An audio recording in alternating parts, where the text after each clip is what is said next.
que você já está pensando? Natal. Como é que vai ser o rolê? A conversa agora no grupo da família é: onde que vai ser o final de ano? Ah, vai ser em tal lugar, vai ser em tal cidade. A família da Stephanie está em Marília, minha mãe está no Paraná, está no litoral. Então a gente tem que pensar: poxa, a gente vai para cá, vai para lá. Mas fato é, isso aí, todo ano é a mesma coisa. E na igreja tem algumas coisas que elas não são diferentes. Elas permanecem ano após ano, dia após dia. E é exatamente sobre isso que eu quero falar com você hoje, que é o princípio DCC. Princípio DCC. Antes de mais nada, quero convidar você a ler comigo. E hoje está projetado aqui os textos, tá? Então pode ficar cegado, mas se quiser abrir sua Bíblia é bom, né? Confere aí ver se está certinho, se eu copiei certinho, né? Então, vamos ler comigo Atos 2, de 38 a 47. Diz assim a palavra do Senhor: Pedro respondeu: arrependam-se e cada um de vocês seja batizado em nome de Jesus Cristo para o perdão dos seus pecados, e receberão o dom do Espírito Santo. Pois a promessa é para vocês, para os seus filhos e para todos os que estão longe, para todos quantos o Senhor nosso Deus chamar. Com muitas outras palavras os adverti e insisti com eles: salve-se dessa geração corrompida. Os que aceitaram a mensagem foram batizados. Naquele dia houve um acréscimo de cerca de 3.000 pessoas. Eles se dedicavam ao ensino dos apóstolos e à comunhão, ao partir do pão e às orações. Todos estavam cheios de temor e muitas maravilhas e sinais eram feitos pelos apóstolos. Todos os que criam mantinham-se unidos e tinham tudo em comum. Vendendo as suas propriedades e bens, distribuíam a cada um conforme a sua necessidade. Todos os dias continuavam a reunir-se no pátio do templo, partiam o pão em suas casas e juntos participavam das refeições com alegria e sinceridade de coração. Louvando a Deus e tendo a simpatia de todo o povo, o Senhor lhes acrescentava todos os dias os que iam sendo salvos. Feche seus olhos. Senhor, nós estamos diante da Tua palavra. Pai, a Tua palavra que é viva e eficaz, espada cortante, mais cortante que espada de dois gumes. Deus, que a ponto de chegar a dividir alma e espírito juntas e medulas, e nesse momento eu peço ao Senhor que o Teu Santo Espírito ilumine o nosso entendimento, ilumine a nossa mente, para que nós possamos entender aquilo que que o Senhor tem para falar conosco nessa manhã, e que nós não venhamos simplesmente a ler a Tua palavra, mas que nós sejamos guiados por ela, e que nós venhamos a colocar a nossa vida em conformidade com a Tua Escritura. Deus, essa é a minha oração nessa manhã, em nome de Jesus. Amém. Então, vamos falar um pouco sobre o princípio DCC, mas antes nós precisamos falar um pouco sobre o que é o livro de Atos, por exemplo. O livro de Atos é um livro histórico. Ele conta uma história ali do Novo Testamento. O que aconteceu com o começo da igreja, né? Então, ele é uma continuação do melhor dos evangelhos. O melhor dos evangelhos é o livro de Lucas. Por quê? Por isso. Por quê? Então me chamo Lucas. Entendeu? É que às vezes o argentino, né? Ele acha que é um Maradona, gente. Cara, brincadeira. Então o que acontece? O livro de Atos, ele conta uma história, a história da igreja. Lucas, ele vem falando sobre, ele conta o ministério de Jesus, e aí depois ele segue falando o que aconteceu com a igreja nos dias seguintes. Então esse é o relato. Ou seja, é um livro histórico. Não necessariamente nós vamos tirar doutrinas dele. Porque pensa, se a gente fosse tirar uma doutrina, não, olha, o negócio é o seguinte: toda vez que for comemorar, se fosse tirar uma doutrina, toda vez que é considerado comemorado o dia de Pentecostes, tem que ter 3.000 conversões. Não dá para tirar a doutrina do livro de Atos. Certo? Mas, no meio da história, nós podemos ver alguns princípios que esses vão nos ajudar. Né? Então, O livro de Atos, no capítulo 2, lembrando que a divisão de versículos e capítulos, ela não foi inspirada por Deus, tá? Isso aí foi algo tardio. Sempre se você puder, na sua casa, se você for ler a sua Bíblia, ou quando você for comprar uma Bíblia para ler em casa, procura aquelas Bíblias que os versículos ficam no meio, não tem divisão, assim, tipo, acabou o versículo 26, o 27 começa na outra linha.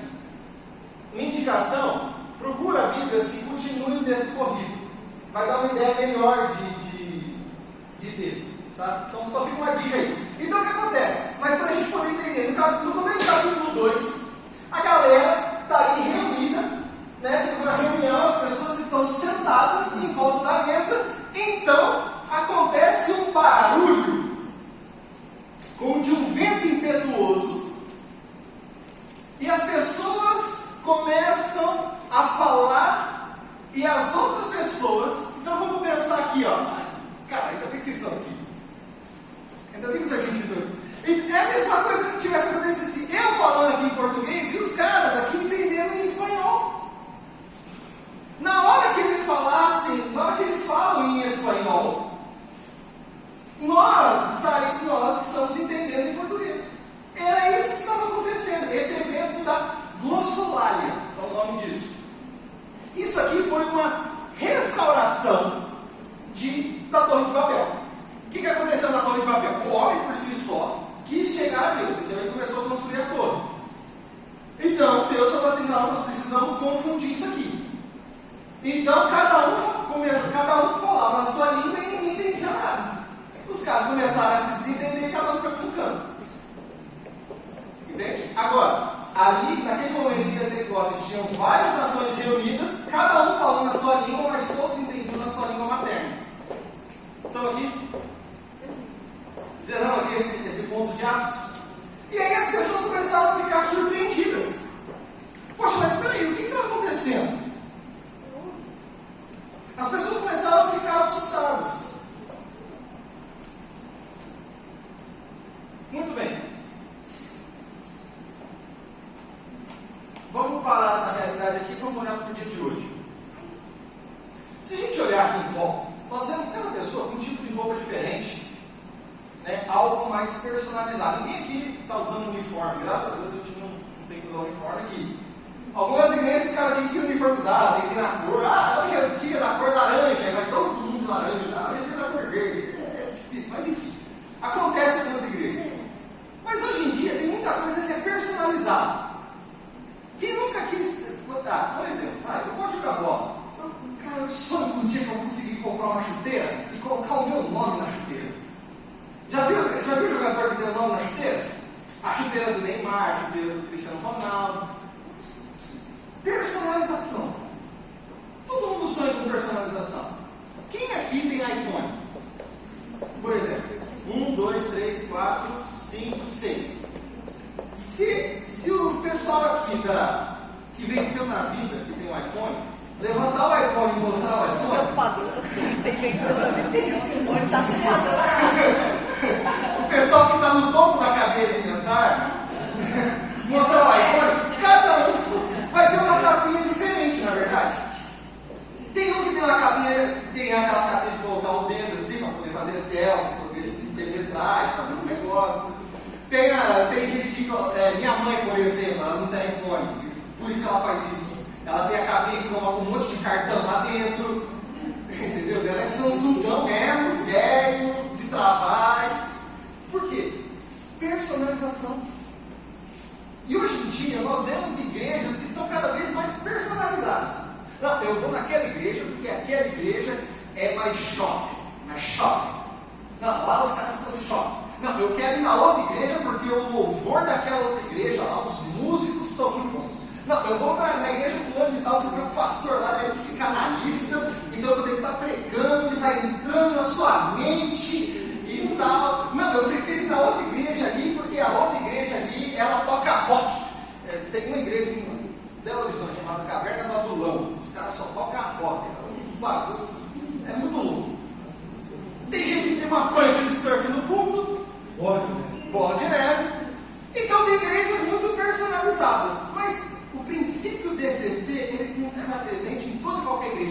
não muda. E pensando, olhando esse texto, eu cheguei a entender que esse é um princípio. E como nós temos na nossa igreja aqui a Josi, que é a rainha dos acrósticos, o princípio DCC nada mais é do que um acróstico. Então o D é a doutrina. Atos 2, 42, a parte A diz que eles se dedicavam ao ensino dos apóstolos. O que acontece? Em determinado momento, o pessoal estava assombrado ali, e aí os caras falam assim: cara, e agora? E o que vai acontecer? E aí o pega e fala assim: olha, a profecia de Joel diz que nos últimos dias, né, os jovens, nós teremos visões e tal, e eu não vou falar o nome de ninguém. Os velhos terão sonhos e tal,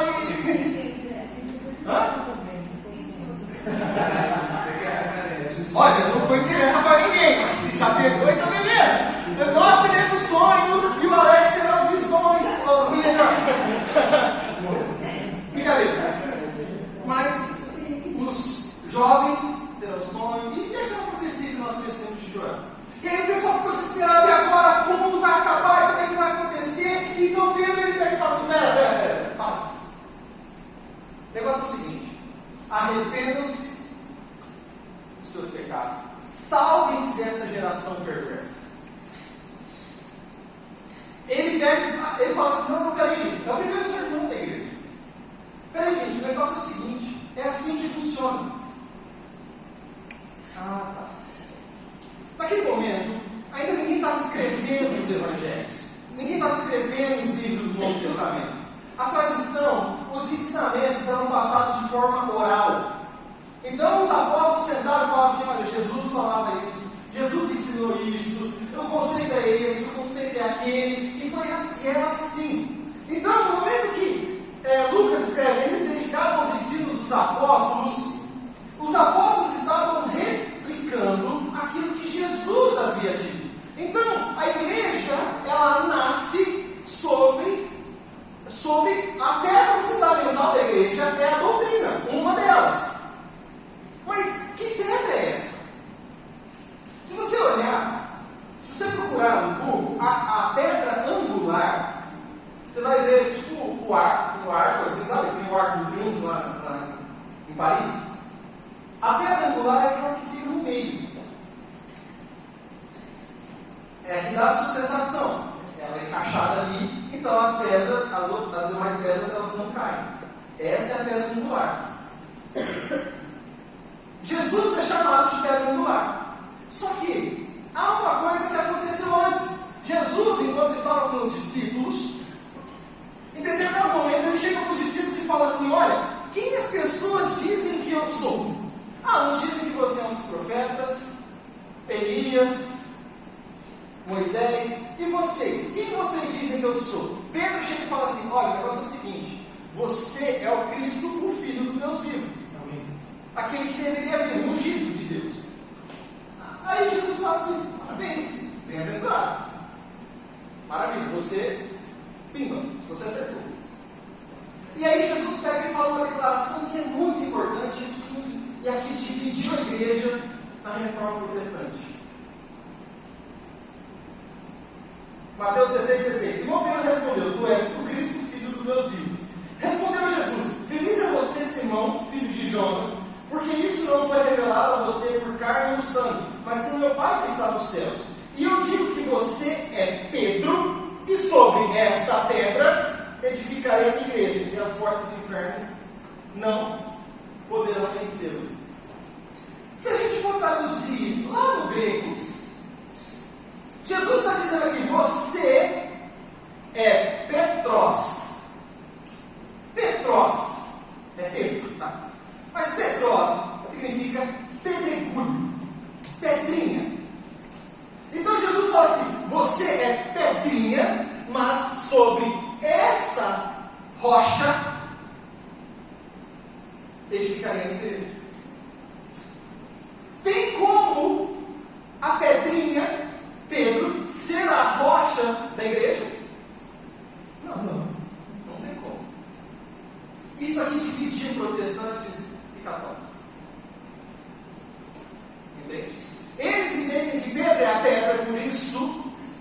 tem o papado. Pedro foi o primeiro papa da igreja. É daqui que eles entendem isso. No conceito protestante, nós temos duas vertentes. Uma vertente que acredita que a declaração de Pedro, que tu és o Cristo, o Filho do Deus vivo, é a pedra. Então, naquela cena, Leandro, chega mais.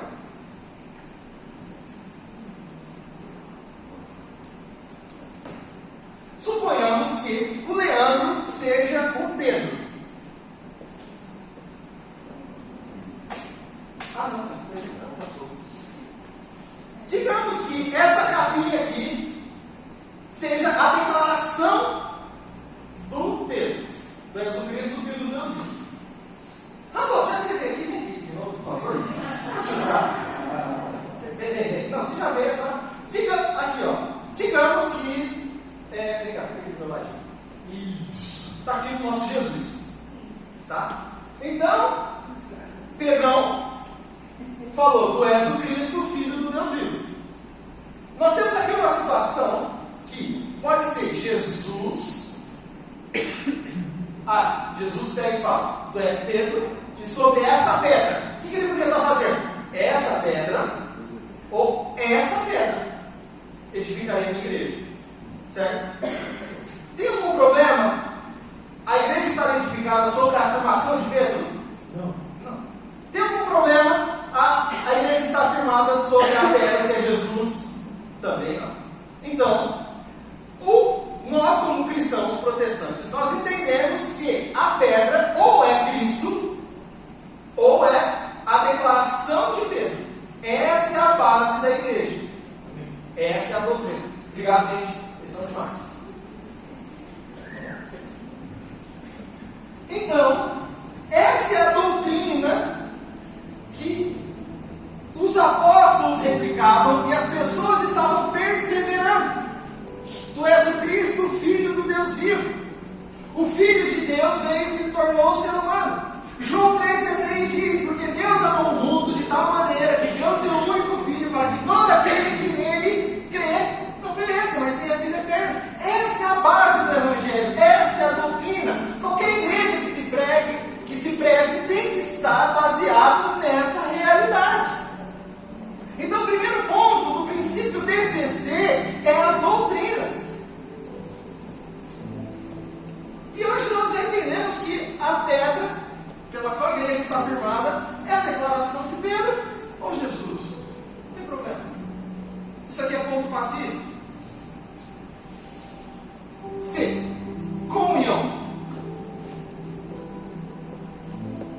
Eles se dedicavam ao ensino dos apóstolos e à comunhão.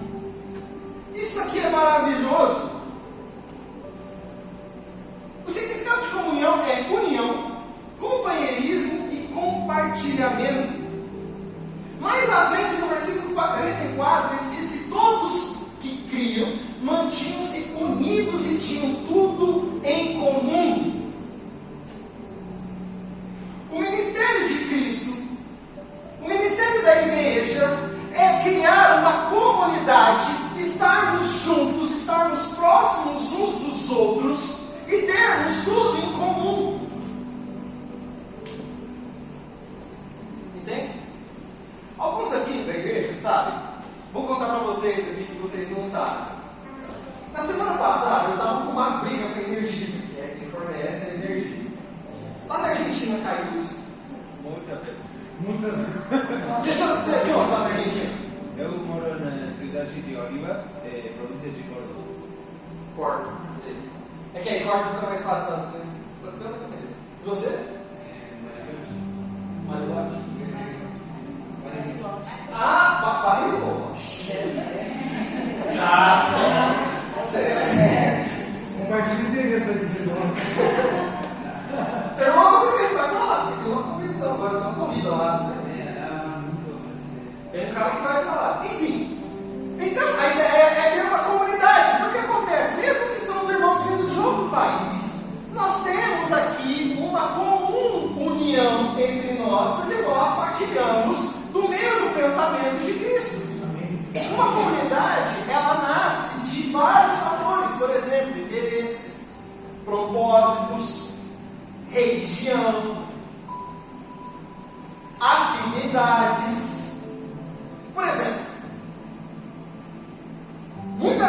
eu quis levar uma pessoa aqui do nosso convívio para a academia. Mas a pessoa não vai. Um dia eu falei assim para ela, não, eu pago um mês para você. A pessoa não foi. Mas em compensação, eu pego e falo para a pessoa, eu falo assim, não, vamos rodar os parques de Campo Grande para a gente poder treinar. A pessoa vai comigo treinar. Não parece, mas eu gosto de treinar. Não parece não, eu gosto. Um dia eu venço o XP. Mas, o que acontece? A gente tem uma parceria de interesse, de afinidade, a gente gosta de treinar. Deus não gosta muito que a gente treina, porque toda vez que a gente marca, chove. Entendeu? Então, você viu que choveu, você pode ter certeza. Eu e o Leandro não combinou de treinar. Entendeu? É batata. É a choração da Larissa e da Stephanie. Mas a ideia de comunidade, a ideia da igreja ser uma comunidade, tem mais a ver com nós estarmos olho no olho, partilhando uma coisa junto com o outro, do que necessariamente a gente está olhando para a nuca um do outro. Entende?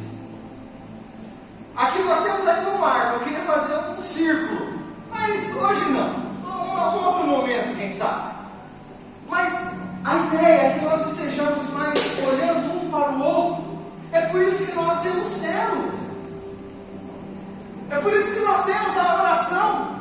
É por isso que nós temos essas atividades, que é para a igreja poder estar junta, os irmãos poderem estar unidos, estarem próximos, ser comunidade. Entende? Essa é a grande diferença, essa é a grande questão. Nós precisamos estar unidos, tendo as coisas em comum. Eu estava brigando, eu acabei não falando da Energisa, mas eu estava tratando da Energisa. E aí o que acontece? No feriado, depois de comer o churrasco, a gente foi para casa. Então você imagina, a gente comeu o churrasco. Imagina como é que estava a minha digestão. Minha barriga estava desse tamanho, estava maior ainda. Ou seja, o trabalho estava acontecendo ali, todo o sangue na minha barriga e eu suando. Mas o ar-condicionado ligado. De repente, chove. Acabou a energia. 4 horas da tarde. A energia vai voltar às 7 horas da noite. E eu pingando o suor. Minha camiseta dura, parece que eu tinha treinado crossfit. De tão só que eu estava. Mas é que é interessante. A Larissa, ela pegou e viu e falou assim, olha, gente, aqui em casa tem energia e tem um quarto de hóspedes, se vocês quiserem vir para cá. Porque aqui tem ventilador. Poxa, quem está no deserto do Saara, o ventiladorzinho ajuda, né? Tudo bem, ela mandou isso 8 horas da noite, a energia já tinha voltado às 7, eu já estava gelado de novo. Mas, veja, isso é ser igreja. É estar próximo. Quantas vezes o Leandro pega e manda mensagem assim para mim e fala assim, e aí, vai ter rebola queijo hoje? Rebola queijo para comer. Eu falo, não, demorou. Bora, vamos se encontrar. Por quê? Igreja é estar próximo. É estar junto. É gostoso ou não é gostoso estar numa célula de quarta-feira? De quinta-feira, de sexta-feira, sexta que é a melhor célula de Campo Grande. Mas é bom ou não é? É gostoso. É um tempo muito bom. A igreja tem que estar em comunidade. Então esse é o segundo ponto. Primeiro é a doutrina, em segundo a comunhão, e em terceiro é comida. Tem que ter comida. Doutrina, comunhão, comida. Esse é o princípio DCC. Veja só, Atos 2:42, a última parte. Eles se dedicavam ao ensino dos apóstolos, à comunhão, ao partir do pão e às orações. Os caras estavam comendo, gente. O Espírito Santo desceu e aconteceu aquele negócio. O que as pessoas estavam? Assentadas na mesa. Elas estavam comendo. Eles se encontravam e comiam todos os dias. Olha só o próximo versículo. Atos 2,46, partiam o pão em suas casas, junto participavam das refeições com alegria e sinceridade de coração. Tem que comer junto. Não precisa ser x-bacon, pode ser whey de vez em quando. Pode ser uma cenoura, uma alface, não tem problema. Mas o importante é comer, é estar junto. É nessas horas em que as coisas acontecem. Quantos acordos comerciais não são fechados depois de um jantar, durante um almoço? E a gente, quantas vezes a gente está perdendo um tempo de poder passar um momento com os nossos irmãos, comendo, enchendo a pança e criando relacionamentos? Faz um mês mais ou menos, um mês, que eu vejo o pessoal, termina aqui, a gente vai desmontar as coisas, e faz um mês que eu vejo os caras falando assim, não, que a gente vai fazer, a gente precisa comer o cuscuz, o mocotó, a rabada, a buchada, a costela e tal, e vai passando, e a gente está com 9 meses de igreja, e esse momento não aconteceu, você acredita?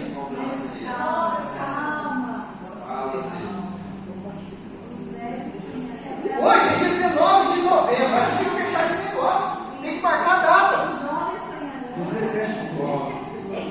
17 de 12. Aí, ó. Tá longe, tem que ser antes. Olha só. Hashtag fica aqui. Você entende por que na cela tem comida, por exemplo? Essa é a parte. Essa é a segunda parte mais importante. A gente tem um momento de oração, tem um momento de compartilhar a palavra e tem a comida. É nessas horas em que nós estamos próximos dos nossos irmãos em Cristo. O princípio, a base da igreja está aí: doutrina, comunhão e comida.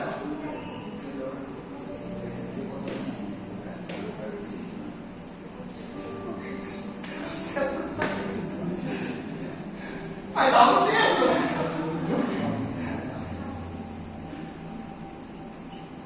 Sabe o que acontece?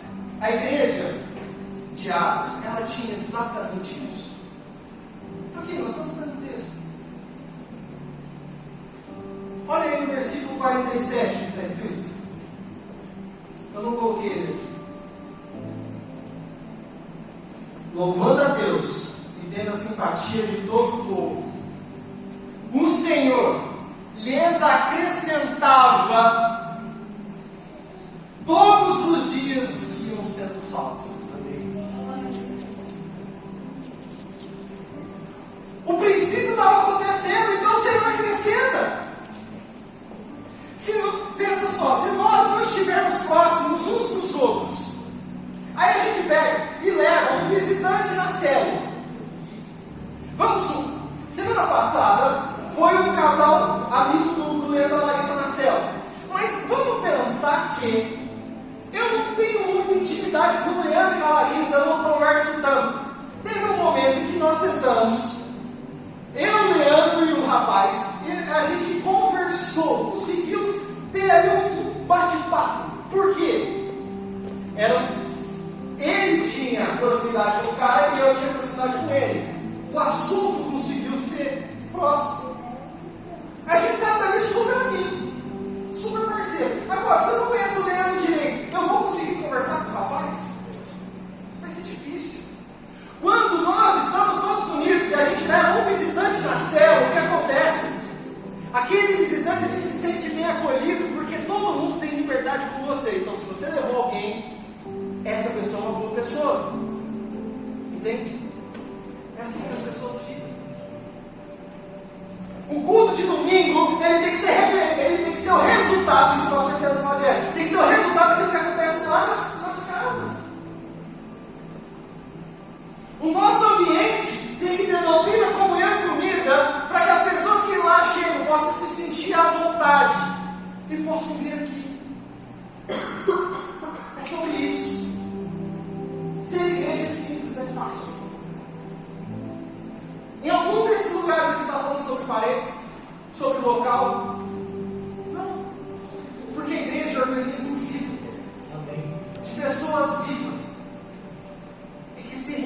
relacionam. Isso aqui fala sobre relacionamento com Deus e com as pessoas. E não de pedra. Construção. A única pedra que fala aqui é a base que nós precisamos ter, que é a doutrina. Glória a Deus. Feche seus olhos, vamos orar. Senhor, nessa manhã, Pai, eu peço ao Senhor que o Senhor fixe em nosso coração, Pai, que nós precisamos ser igreja, e para sermos igreja, nós não precisamos ser metódicos, nós não precisamos ser legalistas, nós precisamos ser simples, nós precisamos ter relacionamento, nós precisamos estar próximos dos nossos irmãos. Senhor, que nós estejamos firmados a cada dia mais na Tua Palavra, Deus, e dessa forma que nós estejamos também cada dia mais próximos do nosso irmão. Senhor, gera em nós o desejo de nos reunirmos, de nos encontrarmos, de sermos igreja, de partilharmos as coisas em comum. Deus amado, no nome de Jesus, nos abençoa a cada dia, Pai, para que nós possamos resplandecer através da nossa comunhão, através da nossa amizade, Senhor Deus, o amor do Senhor para as outras pessoas, que aquelas pessoas que aqui chegarem, Pai, possam entender que são acolhidas, que são amadas, que é fruto do Senhor nas nossas vidas. Deus amado, também quero colocar diante do Senhor essa campanha que nós estamos envolvidos, que é o dia de doar, Pai, que assim como nós acabamos de ouvir, que nós temos que ter, que a igreja primitiva tinha tudo em comum, que nós possamos ter em comum também com os necessitados, que nós possamos abençoar a vida dessas pessoas. Deus, que esse movimento, Pai, possa ser tão somente para honrar e glorificar o nome do Senhor. Pai, essa é a minha oração nessa manhã. Em nome de Jesus. Estenda suas mãos como quem quer receber. Que a graça de nosso Senhor Jesus Cristo, o amor de Deus Pai, as consolações do Espírito Santo, seja agora e todo o povo de Deus, para todos sempre. Amém. Deus abençoe. Nosso comigo. Tira a costela a nós.